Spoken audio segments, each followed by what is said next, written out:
Welcome, savvy investors. I hope you guys are all having a wonderful session today or a wonderful summer so far. I want to welcome you guys all. For those that don't necessarily know me, my name is Mike Ponte. I'm the founder of Savvy Investor and longtime Canadian real estate investor. And looking forward to sharing on yet another great topic that seems to be impacting everybody in this world right now. And that's the lack of cash flow. And I don't know if anybody else's pockets are feeling a little bit light. I know mine is sometimes, especially at the end of the month. If this is sounding like you, let's get some interaction going. Type a 1 in the chat for me to see if this is something that's resonating with you guys as well. Don't be shy out there, because you know what? You're not the only one. And this is one of the reasons why we're having this session as well, is for everybody to kind of be a little bit vulnerable about the current situation as well. The more vulnerable we are, the more options that we can have presented to us. And more importantly, is trying to find solutions to help support us as real estate investors. So, which is why I thought I'd bring this as a topic for our Savvy Investor Live today. It's all about trying to maybe better understand the current reality that we are all facing right now. And more importantly, is just exploring options to help reduce some of the impact to our negative cash flow situation. So how does that sound to everybody? If that sounds good, then you guys are all in the right place, and we're going to dive deep into this topic. So make sure you got your pens, make sure you got your pad of paper, and be ready to take a few notes. And before we kind of get started, just a few housekeeping duties. And again, don't worry, guys, I'm not asking you to turn off your cell phones. But with this being a YouTube live, I can see your questions and comments. So please make this engagement. Please try to engage. The more you share, the more questions you ask, then the more this presentation will resonate with not just yourselves, but your fellow peers that are part of this live session as well. And for those that are watching the recording. Okay, I'm going to do my best to answer the questions in the appropriate time, just to kind of help things get started for you guys. Maybe just in the chat, let me know where you guys are dialing from. What city you guys, what province, what country. Be very interesting to hear where everybody's going to be dialing from as well. And to add another component to this as well, if you haven't done so already, and if you wouldn't mind, please take a moment to subscribe to our Savvy Investor YouTube channel, like this video, hit that notification bell as well. And this will keep you informed of upcoming presentations that we have got lined up for the rest of the year. So with that being said, let's get to the topic at hand. And it's really about managing the cash flow crunch, which is one of the biggest challenges that we're all kind of facing right now. So with that being said, for many of us that got into this world called real estate investing, we all had specific goals for ourselves. You know, part of it, maybe it's creating additional income streams with maybe a vision to leave our jobs. Share some of the reasons why you got invested in real estate to begin with. Put it in the chat. Let's understand it a little bit more. You know, it's, maybe creating those additional income streams. I want to leave my full-time job. I'm looking at real estate to do so. Maybe getting better investments than stocks. That's what I started with many years ago. And you know what? Real estate investing is kind of perceived to be nothing but sunshine and roses and everything's great. Isn't that what we kind of heard? I thought we all heard that from the past. I know I did at first as well. But before some of the recent changes in the economy, things were working kind of as planned for a lot of us. You know, you've analyzed the properties well, you've maybe selected the right property, prices were going up, things were just beautiful, right? Everything was great. And I remember those days. I don't know if anybody else remembers those days. I remember them well. Feels like almost a year ago, right? And that was kind of yesterday. And that's the truth, is that was yesterday. Today, we may be feeling a little bit like this gentleman here, okay? So, but with one exception. Instead of the coffee that's maybe sitting in front of them, it may be something a little bit stronger, if you know what I mean, right? Wink, wink. Yeah, you're right. It's espresso. So with that being said, if you're feeling like this, if this is sounding like you or looking like you, type a 1 in the chat. And again, it's okay. And the whole point of this is you aren't alone. To be honest, the last 12 months have been really, really challenging for all of us that are very, very active investors. Okay. How could things be going so well a year ago and now put people in such a kind of an awkward predicament, if you understand? Okay. It's been such an impact in our real estate world. It's not just impacting the real estate investing business that we're in, but it's actually impacting everything. And that's one of the biggest frustrating components of this. And if you look at what's happening right now, and I hope everybody can kind of see this, I'll maybe just zoom in so everybody can kind of get a better sense of this. Okay. These are some of the challenges that we're actually kind of facing at this moment. Okay. It is so much more than just obviously interest rates. And we're seeing it in fuel, we're seeing it in energy, we're seeing it in groceries. And if you have any teenagers in the house, you know what I'm talking about, because I can speak intelligently that I know our food bills have gone up more than 8.5% that's presented in this chart here as well, right? So this is where the challenges are starting to occur. As we're seeing these inflationary pressures. It's been like this whole particular year. And as the government is trying to temper down the inflation, take a guess what the biggest tool in the government's tool chest or tool belt is to help control some of these inflationary pressures. Type in the chat if you know what that answer is, because I'll be interested to see if everybody answers it correctly. And if you answered interest rate hikes, you all get a virtual high five. Congratulations. Okay. We have seen in less than a year, or in just over a year, 10 rate increases, 10 in the last year, which is something that we have never seen before. This is not only impacting our investment properties, it's actually impacting a lot of our personal mortgages. And I would imagine a lot of you that got invested into real estate to begin with also use their home equity lines of credits or set up a line of credit. And they've used that to help purchase investment properties. And we're seeing all of that go up significantly as well. So as you can see, us investors are kind of getting hit much more significantly than just the general public. Again, the government is trying to control some of this spending. So here's the question, if we're not buying things anymore from companies aren't making as much profit as they used to. I think companies like to make profit, if I'm correct, right? If they're not making as much profit as they used to be, they start making cuts to expenses. Okay. So let me ask you, and I'll throw this in the chat. Again, engage, guys. Let's talk about this. This is an open discussion for everybody, even if you're watching the recording. What is one of the company's largest expenses that tend to happen? Okay, what are the largest one of the largest expenses that they have in their books? Okay. The answer is labor, if you haven't figured that out. Okay. And that's one of the biggest concerns that we've all got right now. I'm going to expand this so everybody can kind of see this, because this is what's starting to kind of leak out in the marketplace. We are just seeing the beginnings of some of the job losses that they have been anticipating for months and months and months. And unfortunately, we're going to be seeing a lot more of these types of articles in the news with companies starting to lay off people. Okay. This isn't just in Canada, but we are seeing this everywhere in every country to try to control some of this high inflation, with people starting to cut back on their spending and companies cutting costs just the same by reducing labor. It's becoming to be a very, very big challenge for everyday people to pay their bills.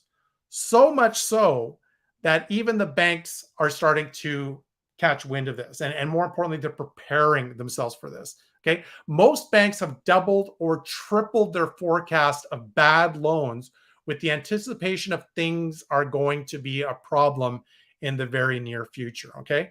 The banks will be the first ones to kind of see some of this impact. And with that being said, they're starting to kind of prepare and plan for this. They are seeing some of the delays of payments. They're seeing some of the missed payments that are actually occurring. So this is the current state that we are in from an economic perspective, okay?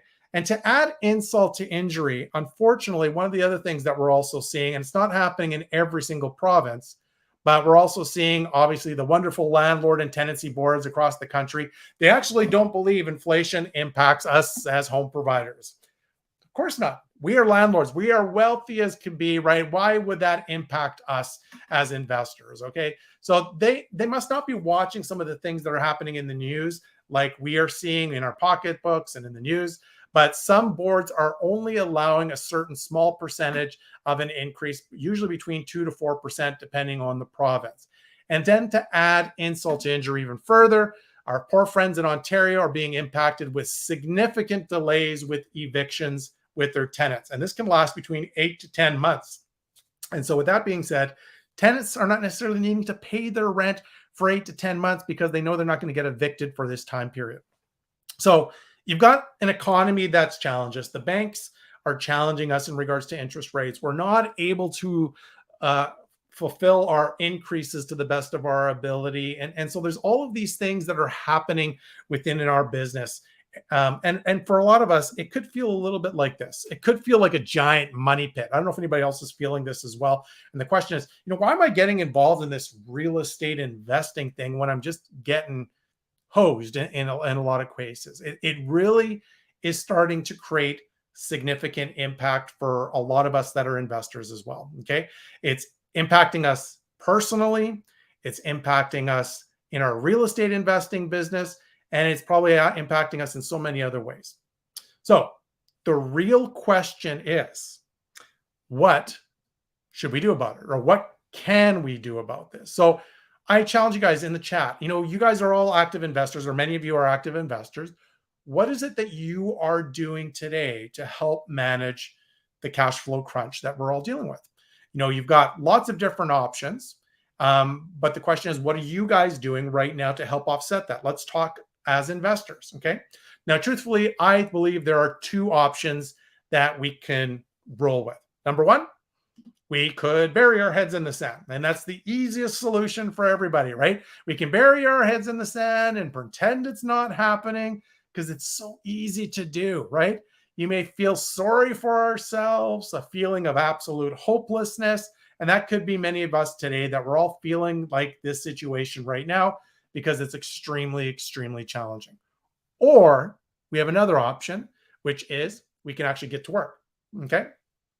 And this is the time for all investors to really improve their skill sets and truly become sophisticated investors. This is it. This is when times are challenged.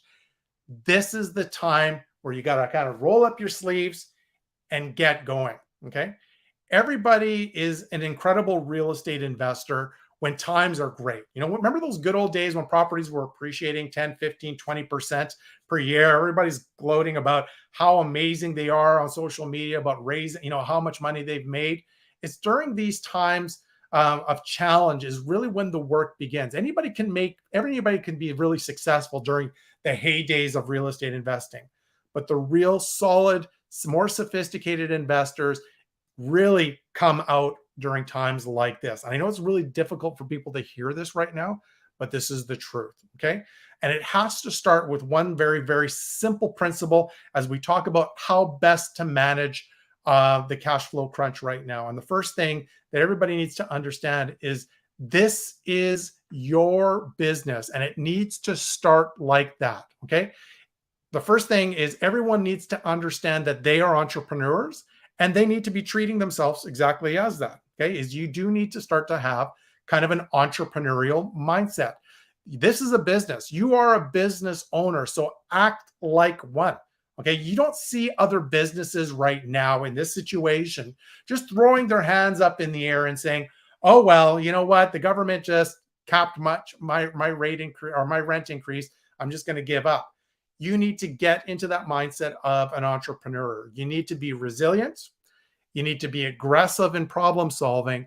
And you also need to be adaptable to the current situation. Okay. If there's one thing I've learned investing in real estate for the last 20 years is things are always changing, always. So us as investors need to adapt as well. The rules are constantly changing. Rates are always changing. Government policies are always changing. And I encourage you guys, you as investors and entrepreneurs need to always be forward looking. Always, always, always. Okay. So how do I get into the mindset of an entrepreneur for my business, my real estate investing business? And so let's talk about this. I'm just going to expand on this right now. Here we go. Okay. So here are just a few things that you can do. So first and foremost is you guys need to, as a real estate investors, you always need to be looking at what the forecasting ahead, better or worse. Always be forward looking. What's the plan? Okay. Be informed, educate yourself, engage with others with experience. How long is it going to take to get through this situation? Maybe in the chat, guys, how long do you guys feel turbulent times is going to last for? Is it a year, 2 years, 5 years? What do you guys think? Throw it in the chat. I'd be very interested to hear where everybody else is feeling.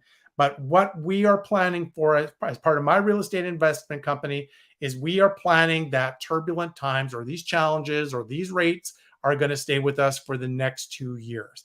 And so we're going in with that same perspective and building our plans based on that. And so don't just look at it from today, look at it for the long term. What's the plan for the next 2 years, and start to structure that plan now. Okay, start to be forward thinking. Pretend you got a crystal ball, and what is it saying to you? The other thing that you want to look at is you want to get clear with your current reality. And this is a challenge for most investors that have just begun their journey, is they know what their numbers are when they've acquired the property, but they've really not spent a lot of time understanding what the current numbers are in today's reality. Okay, they've not understood how much of an impact it's having in their business. So as entrepreneurs and business owners, get clear with what your numbers are. If you are not a numbers person, talk to a bookkeeper, talk to an accountant, get an understanding with what the current financial situation is that's impacting you, based on rent, expenses, all of this. How bad is your situation now? But more importantly is getting an understanding of where you need it to go in the very near future to correct the ship a little bit. Okay, so that is part of your goals for the next 2 years. As I see everybody chatting in here, 2 years, 2 to 3 years. Great stuff, guys. Thanks for commenting. And I think you're absolutely right. Part of what you as entrepreneurs need to be, and real estate investors, is you do need to be open for adaptability. And secondly, being a little bit creative in your approach. Some of the things that may have worked just a year ago may not be working for you guys anymore. And this is why we have to kind of change a little bit of our mindset as an entrepreneur. Any business owner right now is adapting, making changes, trying to be creative to try to make sure that they can get ahead for the next 2 to 3 years, as you guys have referenced as part of your projections as well. The other thing that you also need to take into account is connect with people with experience. And this is a really important one for all of you, for all investors that are out there right now, especially for those that have only been investing for a very short period of time. Okay. As we've just kind of get clarity to what our current reality is in our numbers. And as most business owners today, this is a very standard thing, guys. Most business owners, doesn't matter how big they are, they have a very strong network to lean on for advice. And as real estate investors, you should as well. You should have a very strong network of people. A lot of the reason you guys are all here today, you're part of Savvy Investor, and thank you for being part of this. But you should have some great connections to lean on to help give you some of the guidance that you're looking for. Okay. For many investors, and you guys alone, and for many of you that are on the call right now today or watching the recording, this may be your first time dealing with the real estate cycle. And it's great to learn what other new investors are doing. For sure. There's no question about it. You may have built some of these great connections, but you really want to make some of those contacts right now with not just people that are new and maybe you've built some good relationships, but you definitely want to reach out to individuals that have been to not only maybe 1, 2, or 3 cycles in their past, 3 real estate cycles of the good, the bad, and the ugly. So you want to connect with experience. Very, very important, okay? Because with people that have experience, they have probably done this stuff before, and they're just like, oh, just another recessionary time. And now they're just going to institute a lot of the strategies that they've used in their past. So it's just bringing back some of the stuff that they've used, myself included. Like back many years ago, I've gone through probably 2 or 3 cycles now. And so for myself, there's a lot of the stuff that we're bringing back to the forefront yet again to kind of manage through this. Now, here's the other part that I'm going to encourage you guys. Make sure you connect with experience to help you kind of go through the minefield of some of the challenges you're facing. But this is a hard one for a lot of investors. Don't be afraid to be vulnerable, okay? Be open. For a lot of investors right now, during times of challenge, people just kind of cave in a little bit. They're not wanting to share some of the problems because they don't want to be perceived as an unsophisticated investor. They don't want to be able to be open. But as I said earlier, by being vulnerable, this is where solutions tend to kind of come. It's something that we work with our Elevate Mastermind students all the time, and they become very, very vulnerable to open discuss the challenges that are in front of them. But this, again, is how you explore options and, more importantly, find solutions to some of the problems. So again, talk to experience. Highly recommend it. Write down somebody's name and a piece of paper that you need to reach out to ask for support that you believe can be help stick handle through some of these challenges with you. You'll never know. Some of this experience can be some great advice and to help you overcome some of those things that you're currently dealing with today. Okay. So the other part that you need to do is obviously you connect with people. We've talked about becoming an entrepreneur, but now comes kind of to the meat and potatoes of a lot of our presentation today. Is the first and foremost is we got to trim a little bit of fat. Okay. And no, I'm not talking about your diet program, just to be very, very clear. I'm sure it wouldn't really hurt. You know, anybody can go on diet. Summer's kind of come to an end, might have had a few extra hot dogs or hamburgers over the summer break. But this is really about trimming your business fat and looking for ways to kind of reduce some of those expenses. And again, just like other companies out there right now, they're looking at reducing some of their costs during challenging times. You should absolutely be doing the same thing too. No question about it. Okay. And so here are just a few things that can help you reduce some of the fat in your real estate investing business. Okay.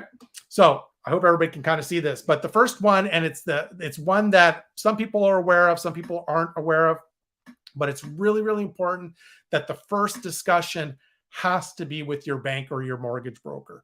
Okay. So one of the things that is happening, and the government's been working with the banks to kind of facilitate this, is looking at extending the amortization of a lot of mortgages just to reduce some of the payment impact that we're seeing out there as well. Okay. We're seeing, as a reference, between 30 to 40, even 50% increase on payments. That's a tough pill to swallow in roughly, less than a year's worth.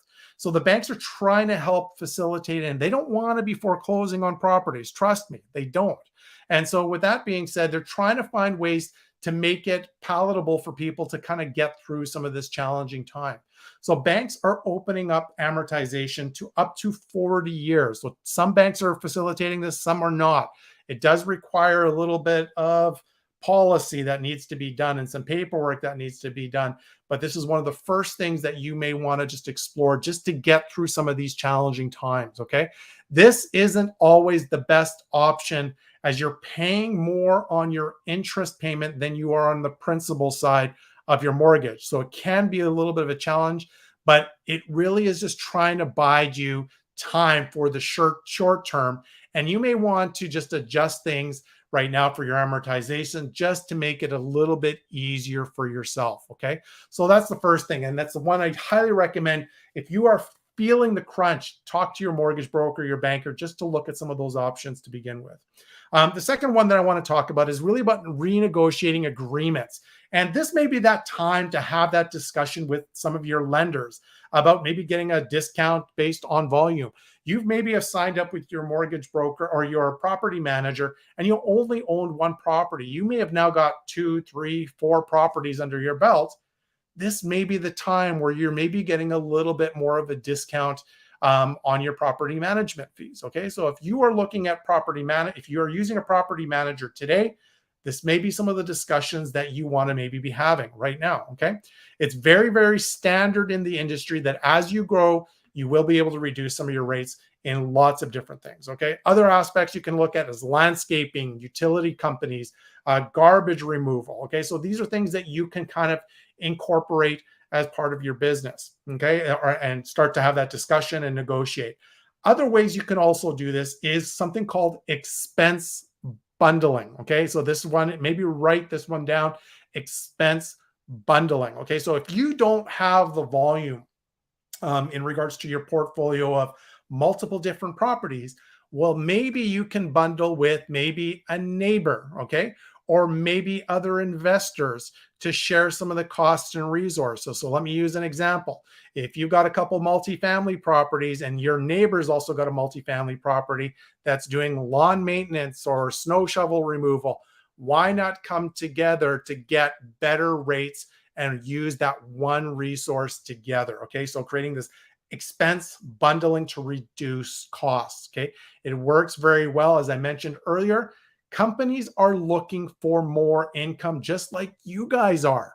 So why not look at different ways to share some of those costs and resources to help you out. Okay, the same thing can apply for property management, by the way, where you're kind of bundling this service as well and bringing a pool of different investors to work with one property manager.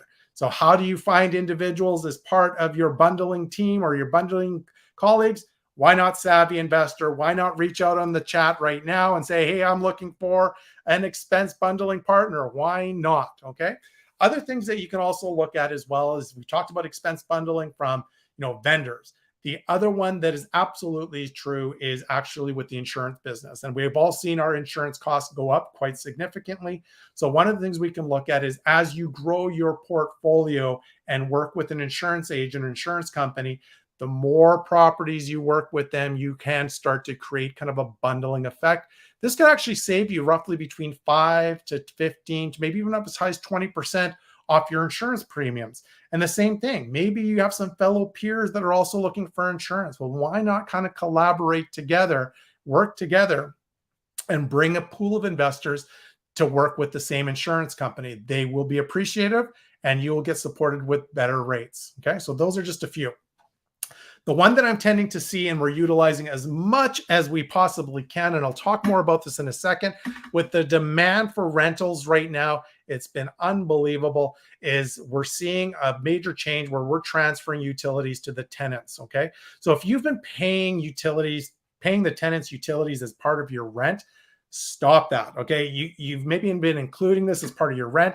Create this as a separate line as your income, where in some markets, it's not even considered part of the rent cap. So you've got your rent, okay, which is going to get capped at 2 to 3% for rent increase, but utilities is a separate line and that can fluctuate. So this way, what you're doing is you may be charging a fixed rate to your tenants, even if they aren't separately metered. So if you've got multiple units in your property where they're not separately metered, where in the past you were just including it as part of your rent, with the demand that we're seeing for rentals, try to create separate lines in regards to rent and secondly for utilities. And this will help you kind of be able to get over that cap in some markets.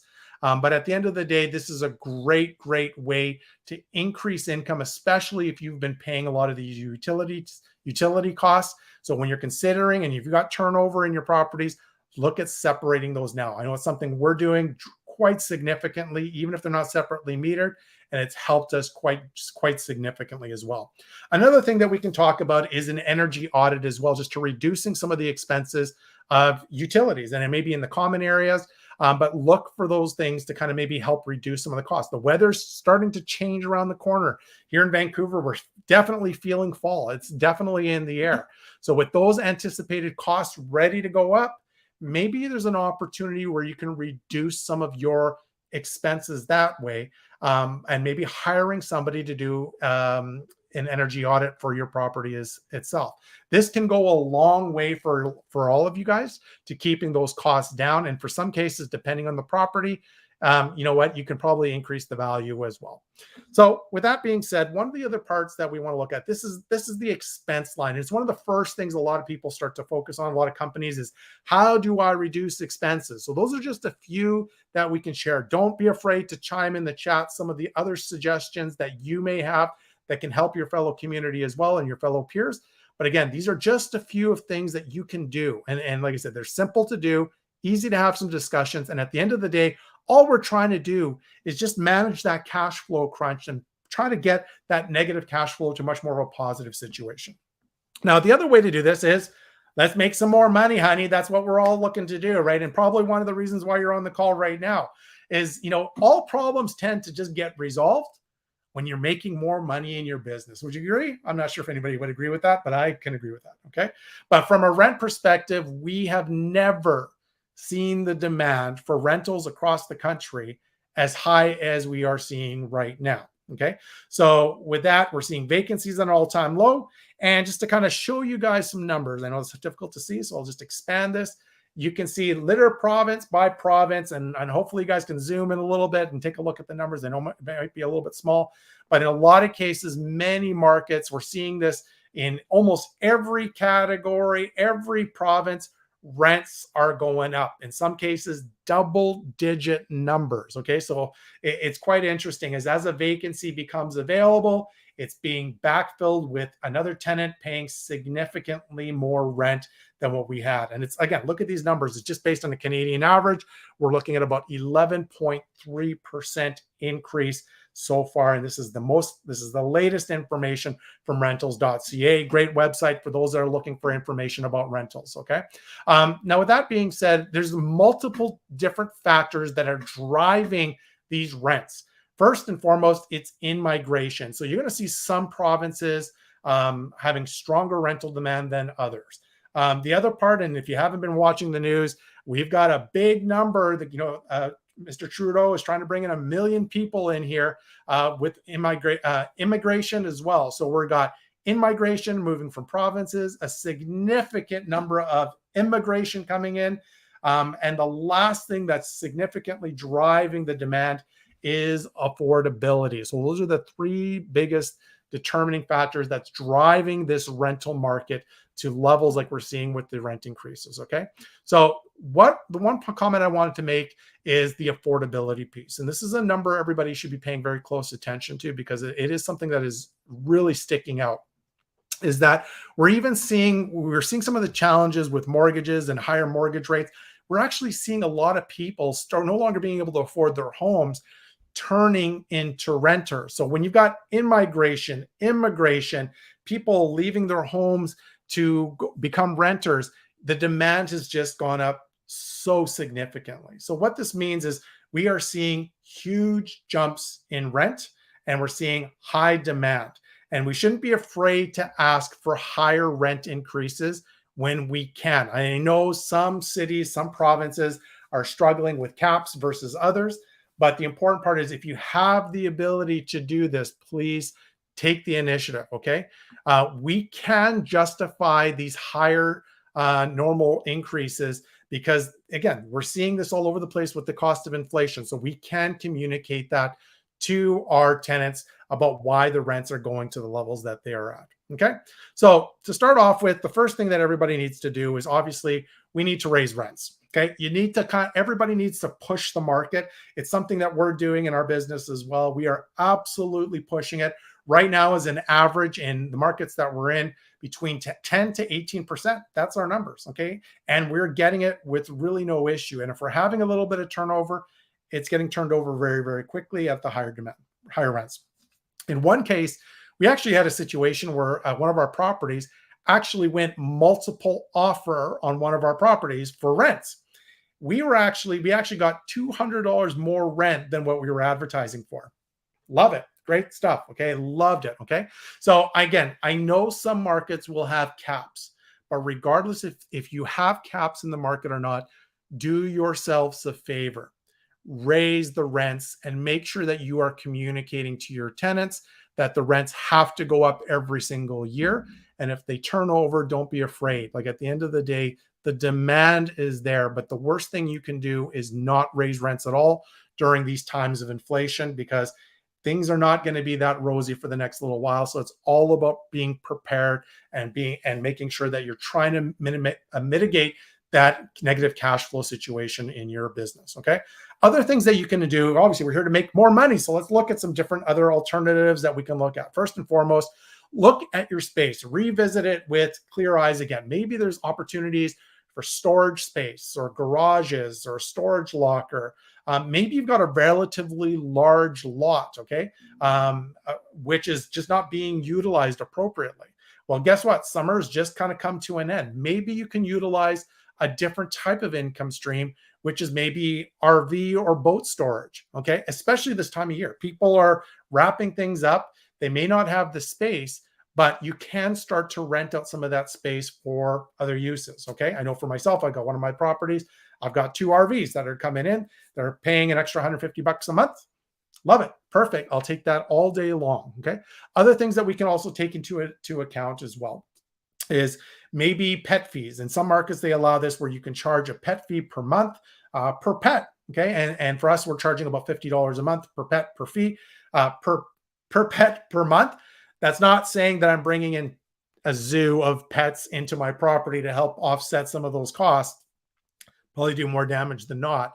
But what you can do is if your market allows a monthly pet fee, and maybe something you want to take into consideration. I know our pet policy is 45 pounds or less, small animals. We allow 2, and we prefer dogs versus cats. And this is not a battle between dogs and cats. It's just that we find that there's less damage when it comes to smaller dogs than not. So not all markets allow a monthly pet fee, but if your market does, trust me, tenants are more than willing to pay more for pets in their property to allow them to do that. And they tend to stay a lot longer as well, because it's so difficult to find units that don't rent, that rent to tenants that have pets. Okay. Other things that you can take into consideration as well is for those that have got a lot of multi-units within the building, a 4-unit, 10-unit, 20-unit, whatever the case may be. Don't be afraid to also look at maybe internet services that you can set up for the entire building itself, then charge a fixed fee for each and every one of your tenants. This can create a little bit of an income stream.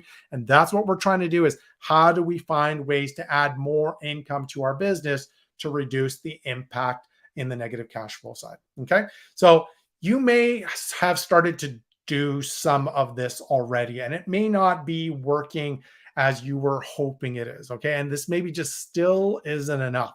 We've gone through the process of maybe reducing expenses. We've had those uncomfortable discussions with vendors. Maybe there's not been an opportunity to get those decreases. The rents have maybe not got in alignment. Well, again, as I said with all you guys earlier, is as entrepreneurs, you sometimes do need to adjust and adapt. And that may be just a complete different strategy altogether, is you may have to go to a plan B or a plan C. And so with that, it's about adapting yet a new strategy. And it's not something that we take very lightly, but it is happening a lot right now in multiple different markets. Your long-term rental may be in a position where it's impacting you quite drastically from a cash flow perspective. Well, this is where we're seeing a lot of investors looking at incorporating yet different strategies to help mitigate this short-term challenges that are occurring. And they're leaning onto short-term rentals, mid-term rentals, and even corporate rentals as well. This way you can rent it for maybe smaller periods of time, but it's generating much more income. Okay. In addition, another strategy that can be implemented, especially if you're living near universities, is where you're doing student housing. Okay. So you're now renting by the room versus the suite. So there's more income that's being generated. So you may be adjusting your strategy to do it in this type of fashion.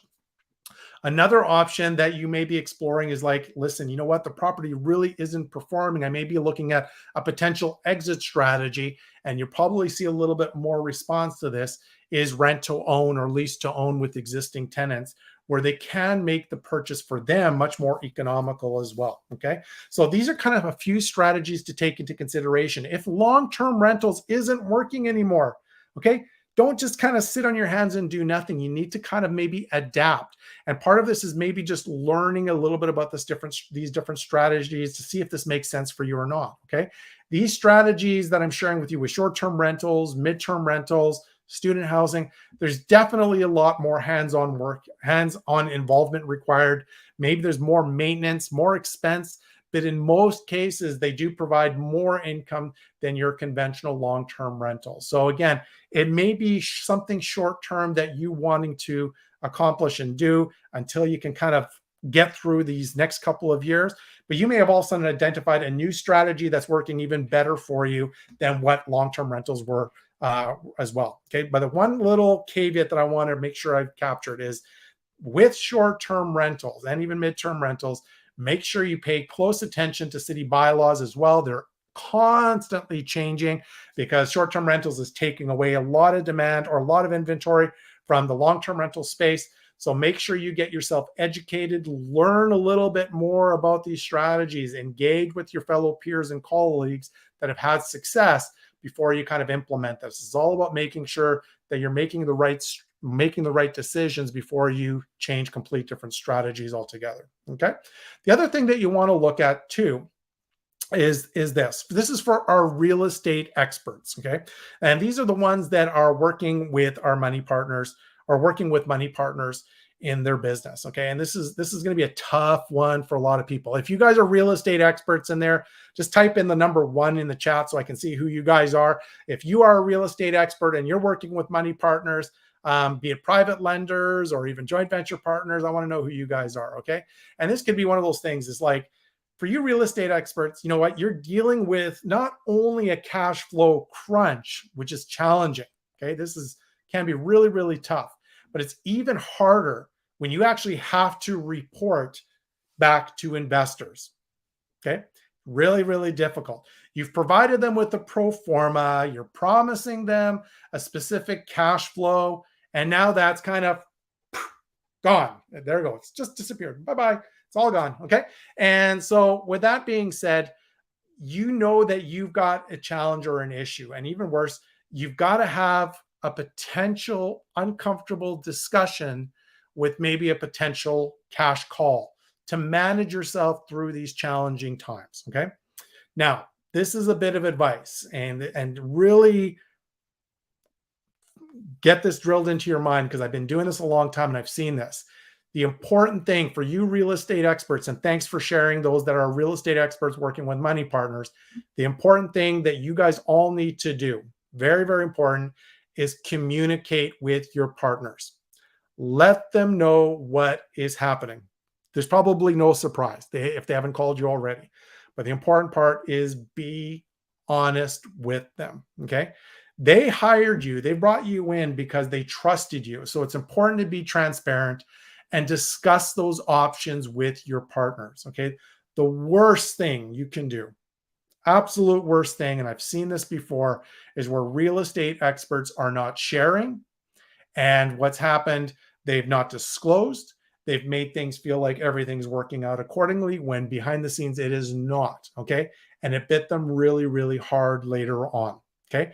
And I am communicating this openly because I've seen a lot of this in the past, is where you as real estate experts are trying to cover off some of the losses personally to your money partners to not disclose. Don't do that. Make sure you are being transparent with your partners. And the key thing is you are partners together. There's risk that comes along with both. There's risk that comes along with this game called real estate investing. The more you hide it, the worse it's going to be. They are partners. They understand. And you'll be surprised that when you have that dialogue and discussion and with them, it's about working on a plan together in regards to overcoming the next 1 to 2 years, as many of you guys reference, which is what I'm agreeing with, to get through the situation, even if it requires a cash call. The important part is rerun the numbers, present accordingly with your partner. And with that being said, just making sure that the project is still feasible or not. Okay. So with that being said, do not be open, be honest, make sure there's lines of communication with your partners. And again, this is all about managing the cash crunch. And maybe part of that solution is if you've done all these things and it's still a negative cash flow that's eroding a lot of your reserves, you may be in a position where you do need to talk to your partners about a cash call to kind of mitigate this challenging time that you guys are all facing, that we're all facing together. Okay. The other one that I want to also be cognizant of is this. Okay. Is you don't want to go down with the ship. Okay. To be very clear, you've maybe implemented a lot of these things already. You've had this discussion, you're talking to people, you've tried to raise rents, but we're still dealing with some extremely challenging times. And this investment is just maybe putting yourself in a really, really precarious situation. Okay. The important things that you really want to do first and foremost is you really want to take the time to run those numbers again. You want to explore as many options as you possibly can.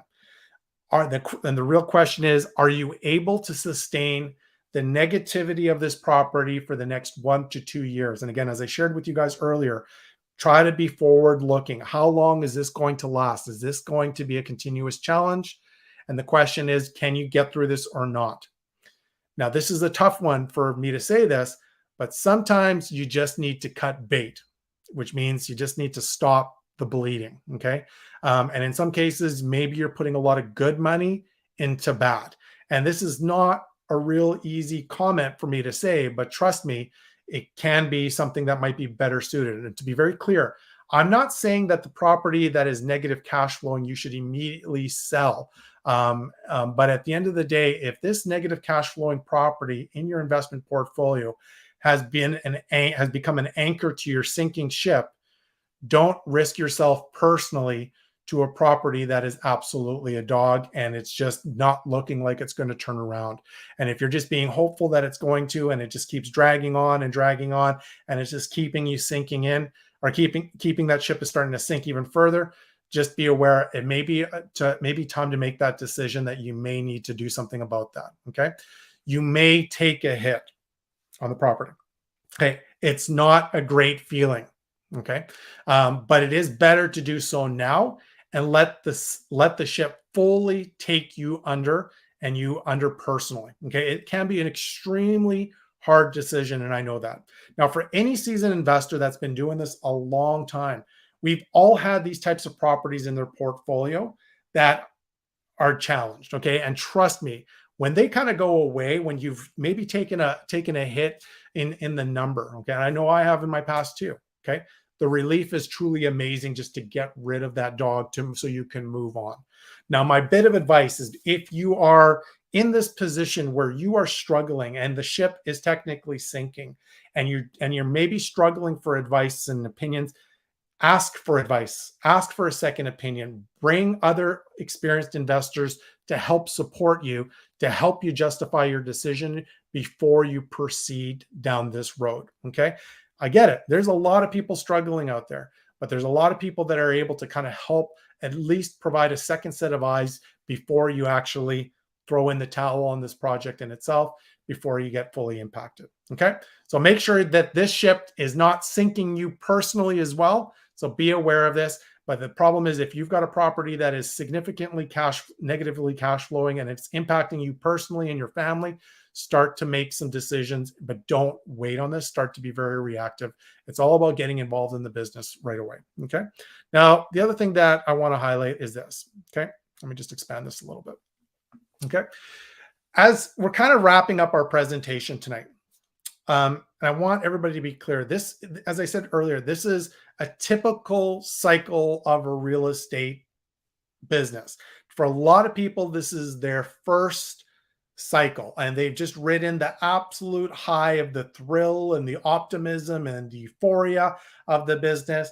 But in a lot of cases, they've never ridden down the other part of it, which is now kind of in the desperation, panic, in some cases, maybe even the hopelessness that many of us are maybe facing right very, very much now. Okay. And this can take a few years, but realistically, the one thing that I believe is that in the next 1 to 2 years, this will at some point in time turn around like it always does. Will we see interest rates at the levels that we once saw before? Probably not.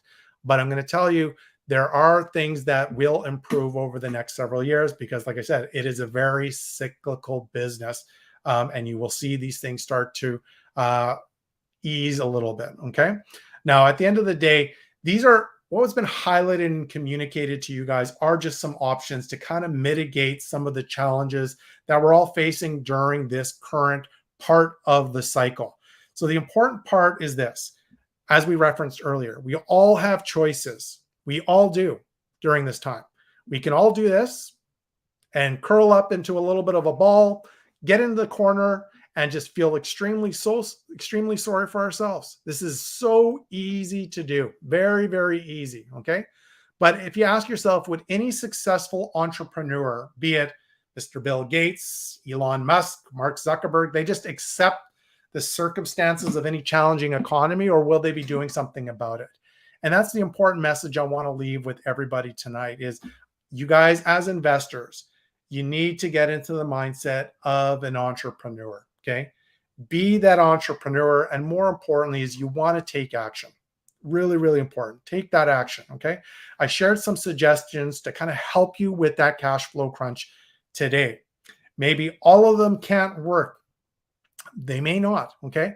But many can. And so now is the time to push yourself through this whole situation. This is a challenging time for almost all investors in there. And that's one of the other messages I wanted to make sure everybody understood is you're not alone. You got a community that are all feeling it just like you. Okay. So don't feel like you're a bad investor or anything. These are just challenging times. And I promise you, this will pass. And I promise you this as well, by going through and stick handling through some of these challenging times, you will all become much better investors because of this. So with that being said, and as we wrap up, I'm happy to answer any questions anybody has. But I hope this presentation has been very, very helpful for many of you. And I do appreciate you watching this training session as well. So with that being said, oops, let me just go back to that. There we go. I want to thank you guys all for watching the training sessions. And like I said, I hope you found value in this. And do me a favor, if you guys haven't signed up yet, make sure you join us tomorrow at 7 p.m. Eastern Standard Time, as we have a great panel discussion lined up on how to invest during those turbulent times. If you saw that real estate cycle, part of the challenging times can be also opportunities. And we've brought some amazing guest speakers that is going to be right here on our YouTube channel to share. So again, if you haven't done so already, please do me a small little favor, subscribe to our YouTube channel. And keep you up to date with all these new videos that we've got lined up for yourself, as well as these amazing guest speakers that we've got. So again, for those that are watching the recording or watching the live, if you've got questions or comments below, please type them in the chat and I'll make sure that I get a chance to respond. So with that being said, I want to thank you guys all for joining us, and I look forward to seeing you at our next YouTube Live. Cheers.